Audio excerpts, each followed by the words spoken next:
Hi, this is Rob Jolliffe, and this is the next installment in my virtual demo of Dynamics NAV for manufacturing. At this point, some of you may be wondering, where's all the manufacturing stuff, Rob? And I promise we're going to get to it. But I did want to go through all of the functional improvements in the Dynamics NAV product that are specific to making the product easier to use, because I think you'll find the manufacturing stuff is very good, but understanding that in addition to that, it's an extremely easy to use product is, to me, one of the most important benefits of it. So what we're going to look at right now is we're going to look at using Microsoft Word as the template for your reports. So let's take a look at that. Okay, here I am in Dynamics NAV as my trusty small business president. And what I want to do is I'm going to look at a sales invoice, and I want to show you how you can edit the layout of a sales invoice.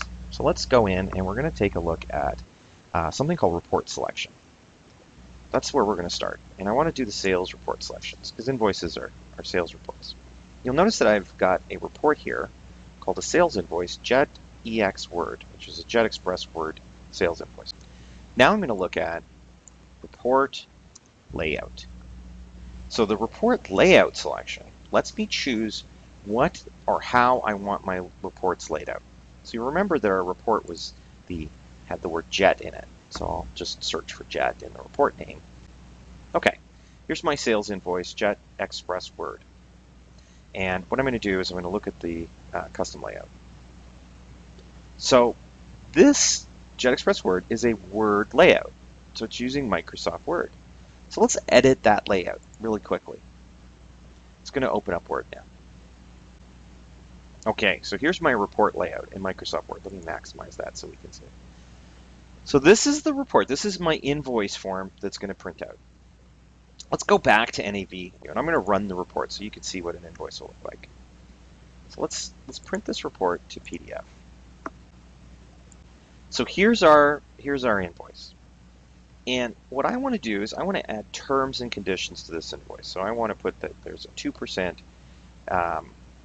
monthly interest on unpaid amounts. So down here at the bottom of the invoice.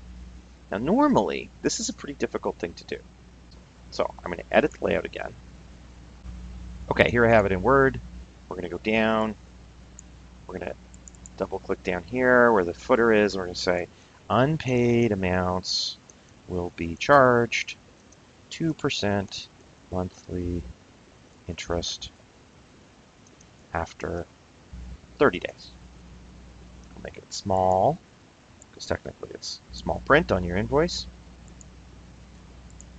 Now all I'm doing is I'm using standard out-of-the-box Microsoft Office right now in Microsoft Word. I'll center this. And then I'll save it. Now remember, in a traditional ERP system, this would have required a programmer. And I'm just going in the system, clicking Edit Layout, and using Report. So Microsoft Word to edit the layout. Let's open this up, and what do we have? Down at the bottom, unpaid amounts will be charged 2% monthly interest after 30 days. There's my invoice for my customer. Next, let's talk about purchasing in an engineer-to-order environment.